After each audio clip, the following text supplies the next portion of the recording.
Hi, I'm Lori Jones, President and CEO of Avocet Communications and host of StrategyCast.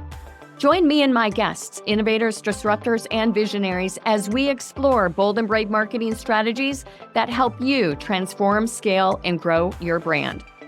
Today on StrategyCast, sharpen your competitive edge as we dive into the dynamic world of startup marketing with Anne Gotay, co-founder of Satellite Growth Services. Anne specializes in crafting marketing strategies that transform early-stage startups into marketing contenders. We're going to talk about aligning company strategy with marketing prowess and about how to find your sweet spot of product market fit. We'll discuss the pitfalls of underestimating marketing budgets, the importance of data-driven decision-making, and how to leverage AI without losing your brand's human touch. Want to accelerate your business growth? This is the episode for you. And don't forget to check out the most recent issue of the StrategyCast newsletter on StrategyCast.com. Just like this episode, it's full of inspiration and a ton of ideas that will elevate your strategies and marketing know-how. A competitive edge starts with strategy, and strategy starts with knowing how to develop one. StrategyCast is a leading marketing podcast that serves up strategic insights, trends, and tips to help separate your business from the pack.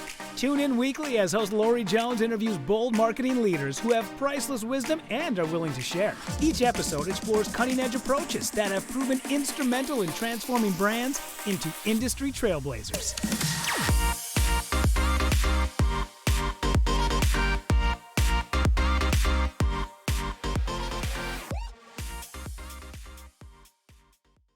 Welcome to StrategyCast. I am so excited to have Anne Gotay join me today. Welcome.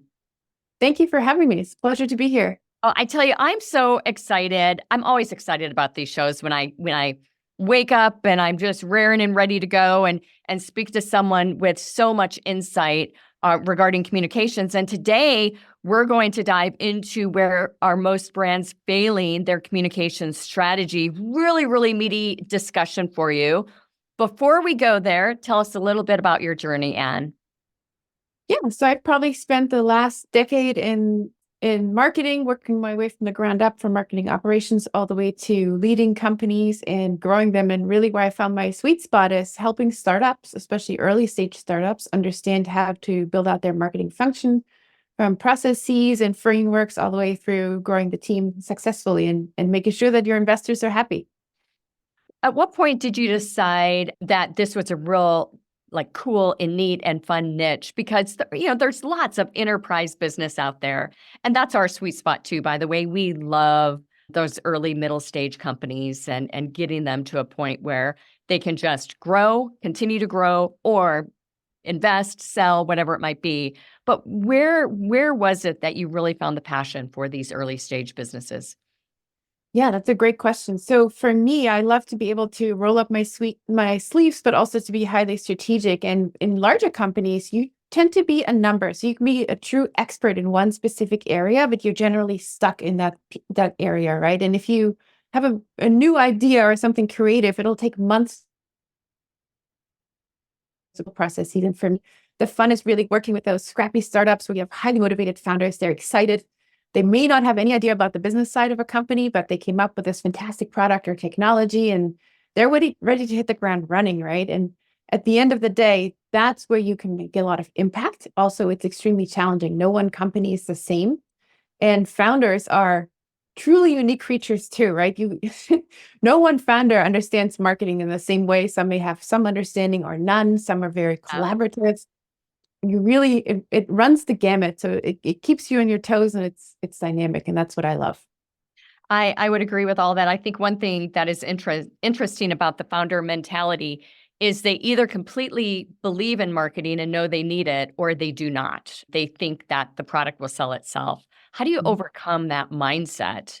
I mean, obviously, if they're calling you or I to the table, that's a good sign. But there's still some non-believers. It might be a board member or someone in the C-suite that's telling them, you need to, get the engine revving here from a marketing standpoint. Sometimes they just still don't get it. Yeah, and that brings up a really important point, right? So we found that there are some founders who are open to it, where basically the founder and CEO is the first marketer in-house. They understand it. They're pitching the company. But we as marketers, we're seen as, the marketer. But at the end of the day, we're the sellers. We have to sell the founders. We have to sell the investors. A lot of times when you're female, you're the only female at the C-level, right? And typically women are seen as the head of marketing. It's a convenient role to stick a female leader into. But that also means we have to really be authoritative and know our stuff, because we've seen a lot of times as, oh, that's marketing. But marketing is so strategic, right? You have to understand every single area of the business. And for us, where we find success at Satellite is that we need to find those founders where potentially a VC worked with them, help them understand the value of marketing. And then once they have had some strategic input from a VC and marketing standpoint, then we can come in, because they're already understanding, I need to have marketing. My company will not grow without it. I need to be able to put some money towards marketing, right? Because you can't run a car on fumes. That's what I always say. Right. And you'd be surprised how many founders think, oh, well, we don't really need to put money into marketing, and then where are my leads, right? One thing that I think is always interesting, and I probably have this discussion 2 or 3 times a month, and that is, how much should I budget? And, with SaaS companies, especially at launch, it can be as high as 10 or 15%. And a lot of times it can be as low as 3%, 5%, for a lot of other brands. And what people forget about is, if your sales goal is 20 million year one, you've got a budget for 20 million in sales, which is where, the VC input and monies become very, very important. But people, we find, are constantly under budgeting. Absolutely. And that's a big problem, right? Because you can't, especially at an early stage, you have to build brand awareness. So you really have to make a splash. You have to be highly consistent. You have to be out with integrated marketing campaigns. You can't just do one thing and have a stop and go approach. And that almost becomes an even trickier conversation with a founder or a VC, because, well, you've put all this money into the brand, and then they right away say, what about the leads, right? Right. But it's not an overnight result. Right. You first start building that traction and build the momentum, and then the leads come in. But some founders, they're so, I would say, gun shy or not believing in marketing, that they pivot. So their poor marketing teams pivot before they can even see a success or moving the needle, right? Here are some indicators. And that just sets them up for failure, because then they burn through the cash without any results. Yeah. Number one reason why startups fail is they've gone through the cash. Number one reason. And I mean, that is avoidable in a lot of situations with the right team at the table. As we dive into some of these failure points that really do mitigate the communication strategy from working, I talked about this on a show recently, and I've written about it for a long, long time here and there. And that is that the business strategy is failing the marketing strategy. It's very difficult for us to be able to, as marketers, we really believe in the product, and we very much want to see it succeed. But is the due diligence there in advance in order to help marketing and, quite frankly, sales succeed? Yeah, so that reminds me of a prior experience I had with a very early stage startup in cybersecurity. And the founders were very technical. They had no marketing or business background, frankly, and we didn't have a North Star in the company. So the strategy coming from the top down was more or less looking at me saying, what's the strategy? Well, that's fine and good. Marketing strategy is different than company strategy, right? Absolutely. And there's a big disconnect there as well, where we did not have product market fit. The analysts told us we didn't have it. Customers said, interesting, but then nothing happened. They went dark, right? We had a Fortune 500 customer, which made our founders believe they were on the right track. Look, we have this massive customer. We have product market fit at our stage. It's incredible. What they didn't realize was that was product solution fit at best. Right? Yeah, it's interesting. I think a lot of the founders think they have a good business strategy, and product market fit is one component that is so important, but it's really at the very beginning of the marketing strategy, right? And those business strategies, I think, can just negatively affect so much. And it is difficult for marketing to uncover that. Mhm. VC investment, I think, helps a lot when it comes to investing in more of what might need to be done, whether it be the objectives that they're completely off, they're going after the wrong market, they're going after features and benefits that the market doesn't care about. All those Correct. things hit the table. And it's difficult to isolate, especially in the agency. If you're inside on the marketing team, I think it's a little different if you're allowed to really speak up and voice these kind of concerns. But it happens. It has happened, oh my gosh, hundreds of times with with the 1,000 early stage companies that this agency has worked with over the last 40, almost 45 years. Hundreds of times where we went in thinking that the founder and the C-suite had done their due diligence, that there was truly a good need for this product, and there just wasn't. So how do you combat that given your vast experience? Well, I think now we're bolder when we feel that something's wrong, and we are going to insist on strategy. And if strategic development and helping to get them to understand where the failure points might be. In the past, we were hired more as the agency. Here's the strategy, go. And I think I am bolder in just saying no now and And and, that's turning- really and a turning down business for it. but you're right? Because there is a cost benefit analysis. You either are lockstep in a line and you have a win-win scenario, or you kind of, and unfortunately, end up wasting each other's time, right? Yeah. Because Yeah. you can bring a horse to water, as we all say, we can't make it drink. And sometimes the founders they're so convinced that their product is amazing and solves a purpose and a need. They're blind to all the input they get, right? And in this, it was a really interesting article from Forbes a while ago that talked about the difference between an entrepreneur and a founder. Uh, A founder is that technical person that had this great idea, and it could be a good start. But an entrepreneur is willing to kind of ride the ebbs and flows of what's happening, and is willing to stand up to investors and say, hey, we're throwing out this product or this positioning, and we're headed completely in the opposite direction. And here's why. But it's based on data. And they Yeah. have to be open to saying, this is hard, it's going to suck, but I'm going to do it because it will end up making us successful, right?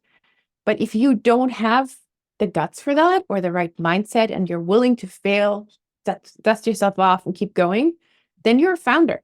And that's where it unfortunately begins and ends, right? I love that, Anne. I have never heard anyone with that distinction between the two, and it truly is brilliant. And it helps, as marketers, ask a totally different set of questions when you're going to the table to really determine what strategy is, what strategic process you should deploy to ultimately get the product to market. I love that. Let's dive back into product market fit a little bit, because I think it's really, really important. And it's where most brands are losing the fight in the battle because they're just not spending the time on it that they should. Give some examples of in your own strategic development and how you navigate those discussions and the strategic inputs to determine the right product market fit. Yeah, so it's not easy, obviously, right? There are so many books out there on product market fit, and it's tricky. So where we ask questions now, first of all, we only work with clients who ask us a lot of questions, who are very data driven, and clients who already understand the value of marketing. Because to your point of working with your hundreds of customers, right? If they don't understand the necessity of marketing, it's an uphill battle and you won't win. Right. And as an agency, especially, you have the ability to push back because you work for yourself, right? So it's brilliant because sometimes you get a lot more respect being external because they pay top dollar. So of course they're going to listen to you. But if you were internally the marketing head, no, I don't think so. You're not really on the right track, right? Right. But the other component is you can run a lot of analysis. You're more of a third party. So you can quiz the customers and prospects and understand what they're saying. You can run that market analysis. You can sit in on analyst calls, ask some difficult questions. And it almost piques the founder's interest of, wait a minute, maybe I didn't look at this correctly. And it's one thing to say, I don't think you have product market fit, and here's why. It's another to bring data points from all different people, right? And experts in the field to explain, here's what you need to do. So perfect example, that same company in cybersecurity I was talking about before, I worked in-house there, I was full-time. And Gartner analysts said, you have this massive opportunity in the market in the beginning. So exciting.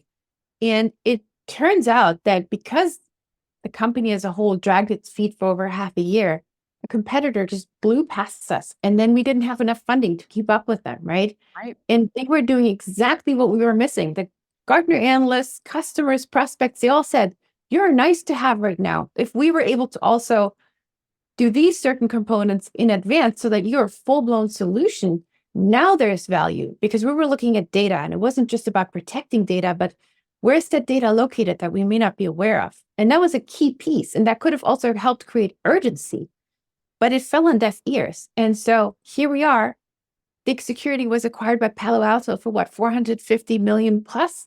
Wow. Missed it. And that could have been that company, right? So extremely painful experience for me because whatever I brought to the table fell on deaf ears, but it's just that difference between a founder and an entrepreneur. And at the end of the day, it taught me so much about what to ask, right? So my first questions are, what does your revenue look like? Who are your customers? If they're just in beta, what is the feedback? And just by having them walk through their data points and their learnings, you can already tell by their personality and the way they talk about it, are they taking that feedback seriously or are they just brushing it off, right? One area that we end up having a lot of conversation in is market sizing. And it is either way, way too small that they've done the analysis on, or they're just shooting to the moon. And there's just no way that the market sizing is truly accurate. And I think people forget that there are a lot of reports available online for many, many different industries that you can make some pretty good assumptions with in developing your market sizing. And that is an area that I think that people are not spending enough time on. And quite frankly, it's a great use of AI as well to just be able to pull the reports together, then download, some of the key points, and then take a look at it and determine truly what you feel that market opportunity is. And that's an excellent point with AI, which is why I've been smiling while you're saying this. We're able to now create this fantastic proprietary solution that we have in-house where we use Gen AI to, one, gather that data for us, but then also put that into spreadsheets and run an analysis for us based on a 0 to 10 rating. And now we have all those insights that we can bring to the table. But here's the kicker. This used to take a month at least, right? We can do this in a week, and it blows the founders away because not just do they have the data, but they have the analysis and the explanations. It's a very different conversation when you can arm yourself with that type of data. And then at the end, you can say, and by the way, your customers are doing just what we're doing. They're doing their homework, 80% of their reading up front, leveraging Gen AI.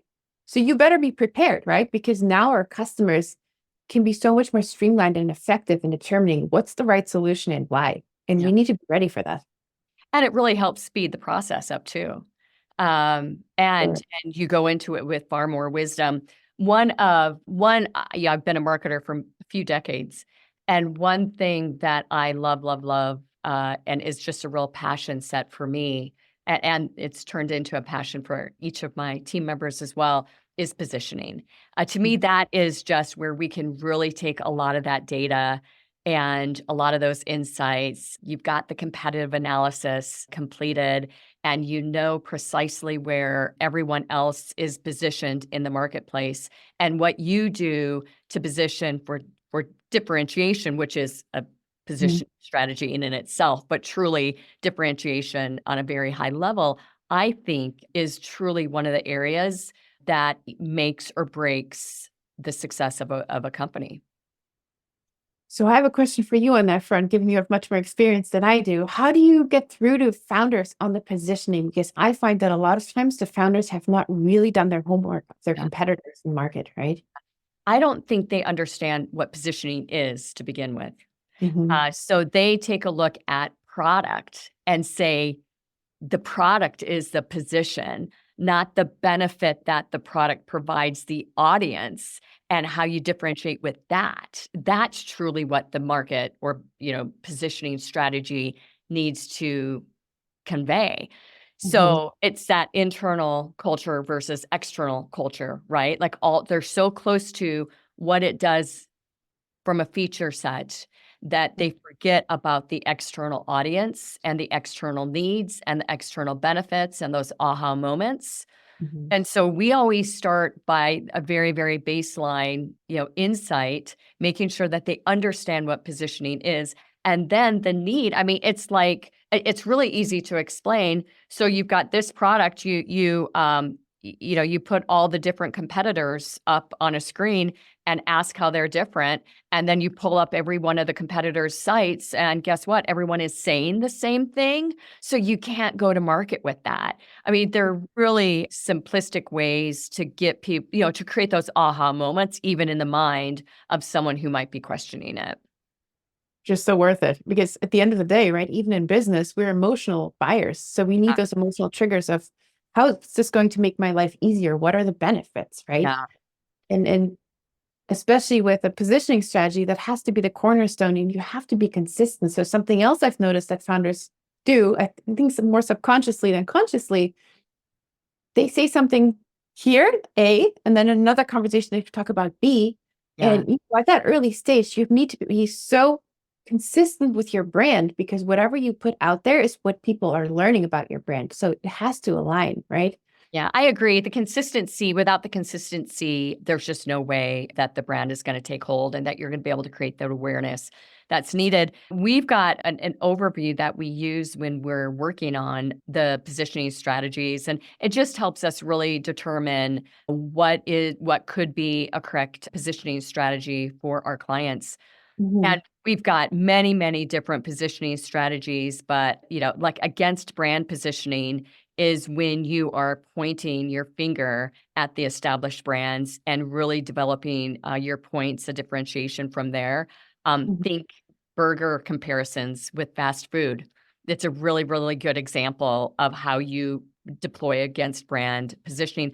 Hyper specialized is another example that typically these sort of brands are solving a lot of problems for other brand or for their customers, like Charles Schwab, New York Life.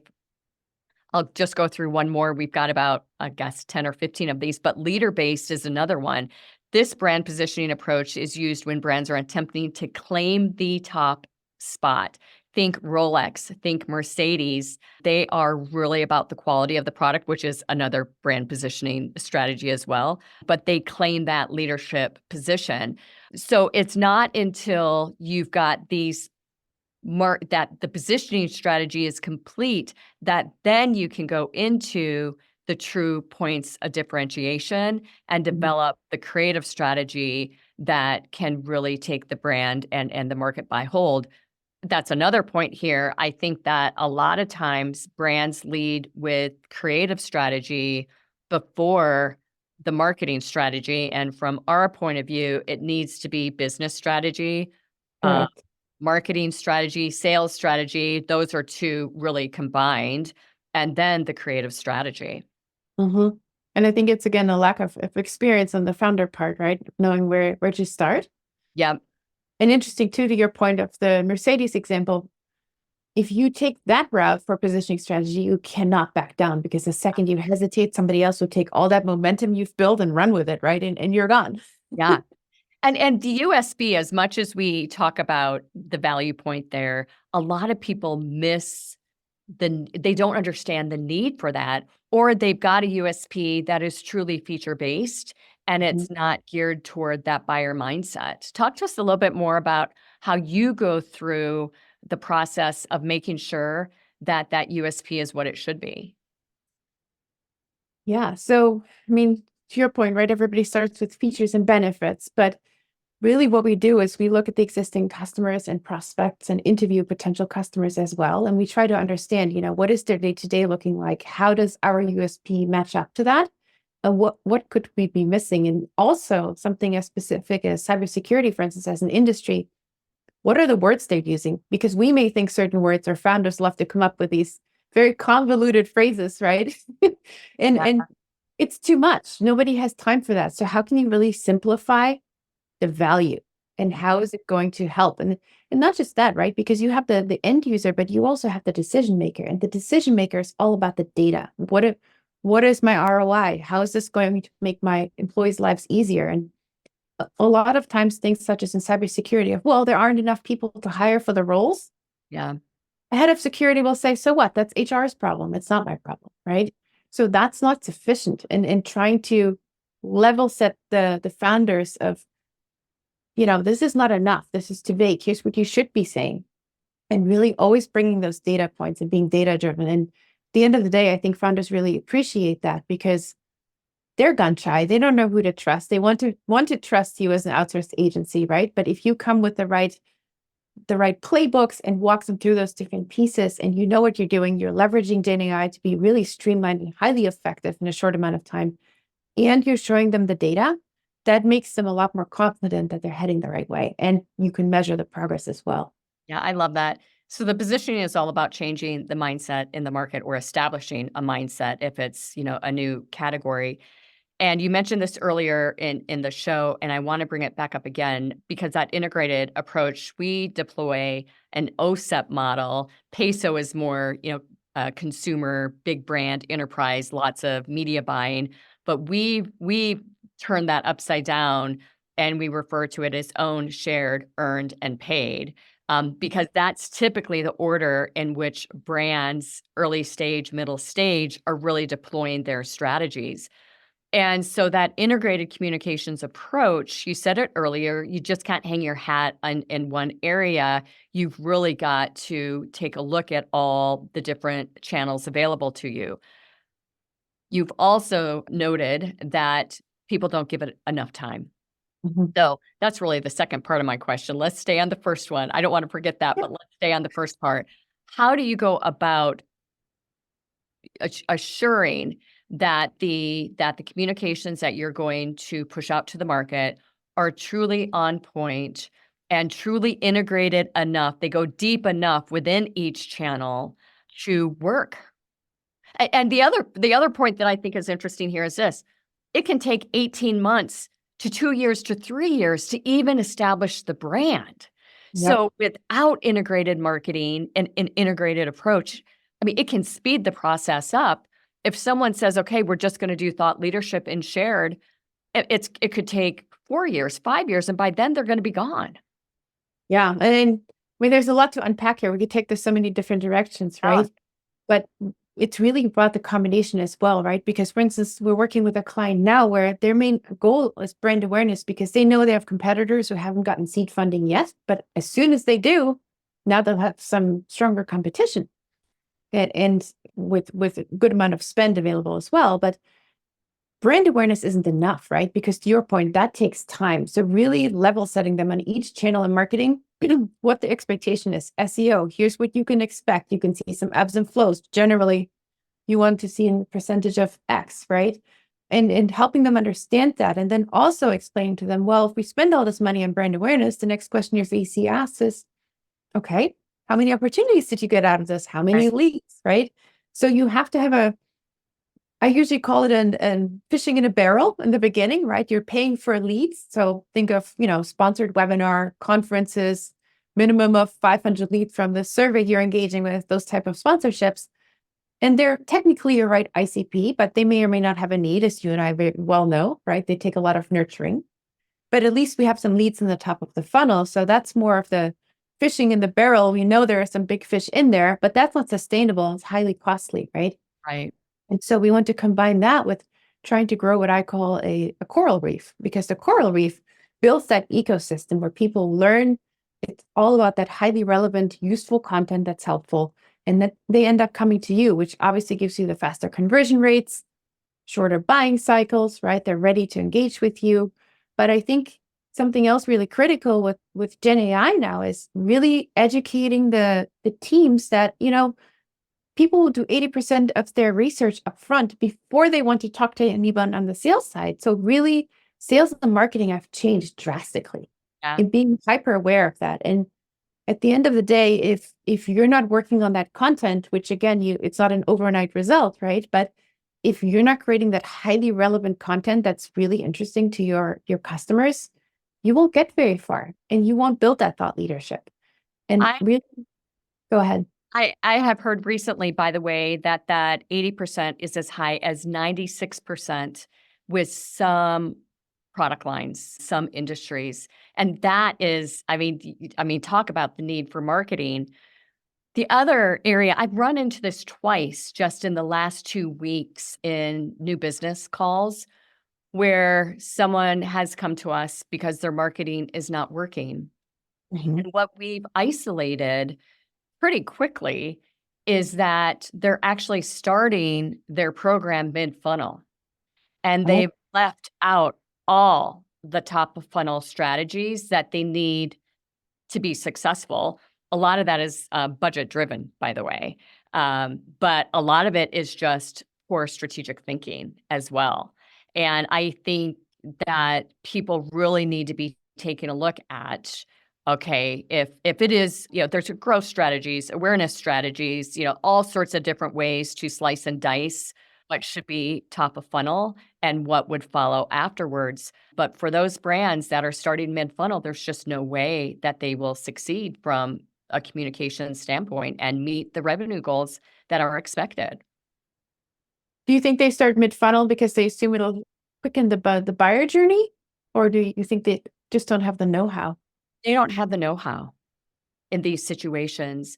And it goes back to the importance of strategy, right?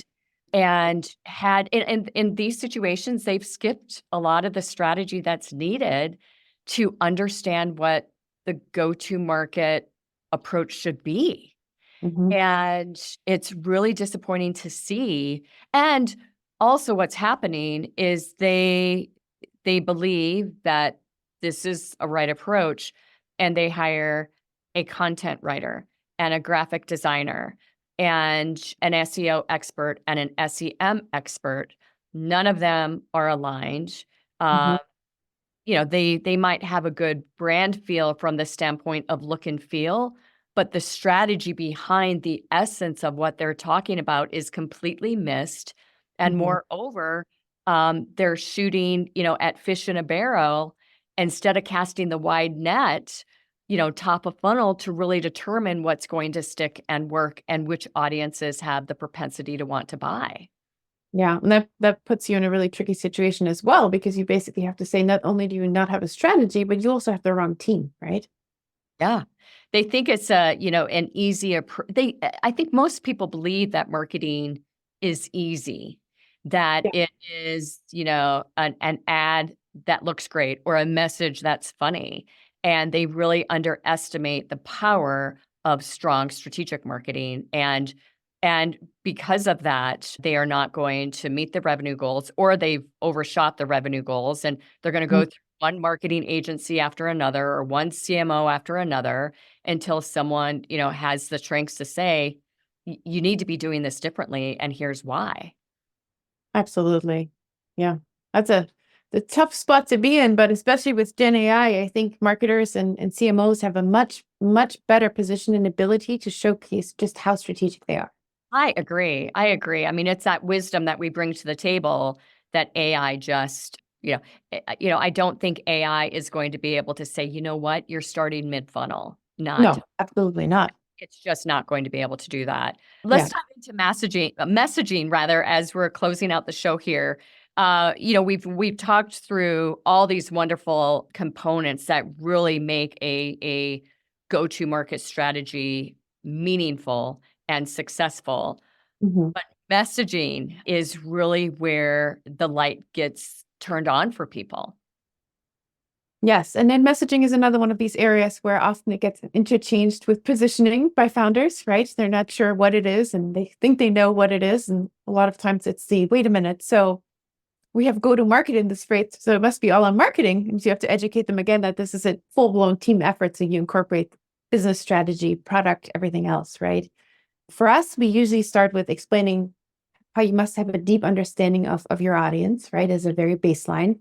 And that's not just demographic data, but also the psychographic data of interests, needs, pain points, aspirations, because we really want to make sure that as companies define their value prop and we help them with that, that the message can be clearly articulated.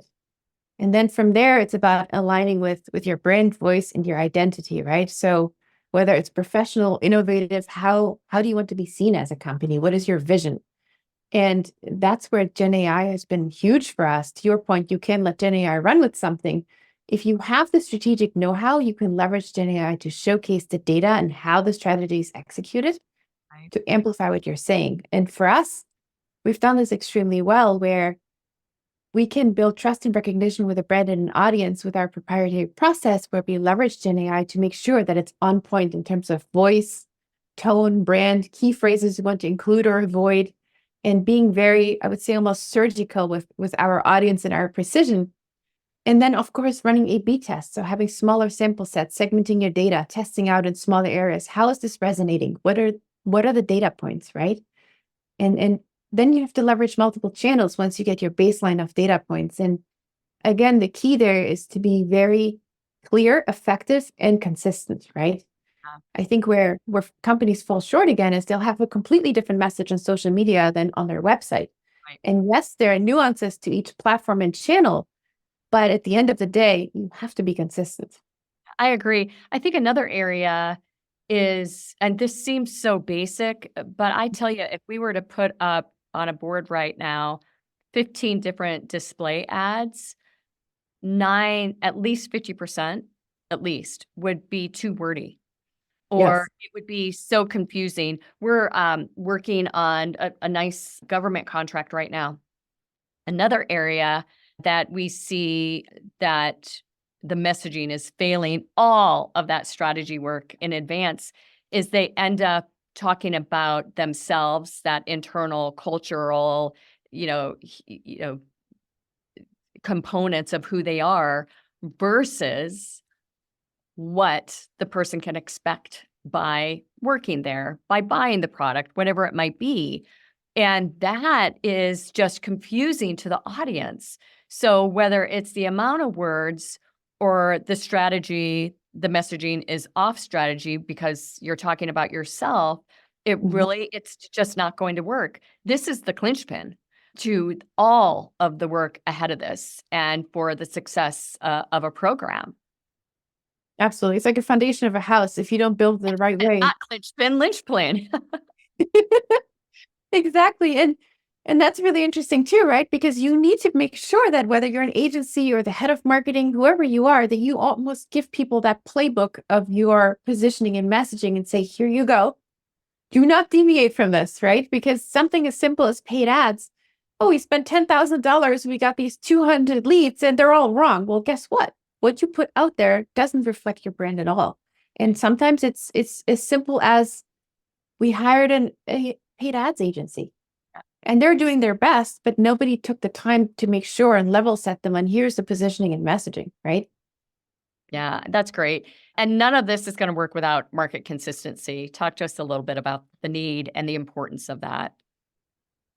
Yeah, I mean, if you're putting out great content, to your point, it's not enough, right? You have to be aligned with your audience and what the information you're giving them, starting with the awareness stage, to your point earlier, if you cannot skip that, no matter who you are, and really bringing them down with that consistent content and message to the consideration stage all the way through the customer journey. And that's where, I mean, we've beaten this topic to death as marketers, right? Sales and marketing alignment is mission critical as well. You have to be aligned in order for this to be successful. I don't know how many times we see clients where marketing says one thing, sales says a completely different thing, and the buyers just end up so confused throughout this, right? Wait a minute. I thought you had this. Oh, you don't have that on the product yet. And it makes for a very difficult buyer journey. Same as with us if we're researching something, right? We want to have that consistency because again, all these brands sound the same. We need to make sure that as we're learning about a company, we're making that journey for the customer easy and streamlined and simple. Yeah. So that's, again, I think is key as having a solid framework. Yeah. I love watching marketers and brands do amazing things. What is top of mind for you right now regarding a brand in the market that you feel is just knocking it out of the park? Oh, that's a good one. I think we have to look at companies who are leveraging Gen AI, right? For instance, if Yeah. you look at Writer, I'm sure you're familiar with Writer, Yes. and really understanding how they're incorporating AI, how they're helping the buyer understand that it's another tool in your arsenal. It's not replacing you, for example, right?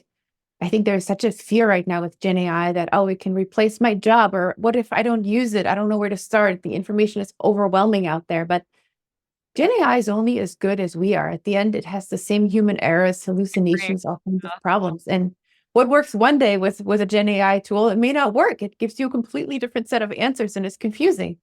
But we have to think of it much more like a human assistant, right?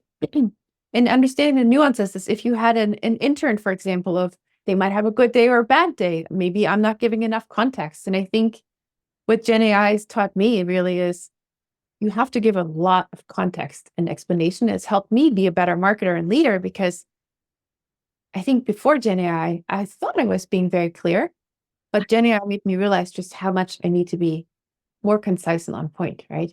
I love that.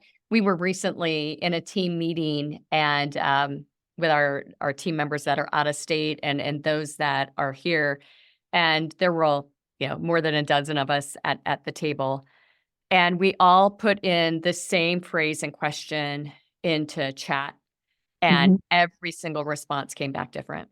Every single one. It's fascinating. And yeah, that is, I think, an area that we really need to be cognizant of. Even as we're using many of these different tools internally, is setting up the frameworks so that, for a brand, that it's Mhm. got the brand essence down and the tone and the feel and, the key elements of how we approach the messaging or the strategy so that the AI can be smarter along with us. And that's really interesting you bring that up. Just last week, we used a piece from our content person and plugged that into our proprietary AI tool. And there was a phrase in there that we don't want to use for one of the clients, but because she had used it, it ignored all our previous instructions of what to leverage and what not to use. And it Wow. snuck its way back in there. We caught it, but that just goes to show you, right? Even though you have these massive time savings and efficiencies, you really need to be careful of what the output is and always check it. Totally agree. And I have loved our conversation today. Thank you so much for your appearance on StrategyCast. What is the best way for our audience to get in contact with you? Well, first of all, thank you so much for having me. I look up to you and all of your years of experience. It's been a Yeah. true pleasure. Uh, Um, how our people can find us is through www.satellitegrowth.com, or you can find me on LinkedIn by searching Anne Gotay. well, thank you so much. I appreciate your wisdom shared today. And for those of you that want to get a hold of me, please email me at Lori@strategycast.com. And don't forget to sign up for the StrategyCast newsletter there as well. Thanks so much, everyone. That's a wrap. Thanks for joining us on today's show. We hope your strategic brains are spinning with new ideas and bold inspiration that will elevate your strategies and marketing know-how.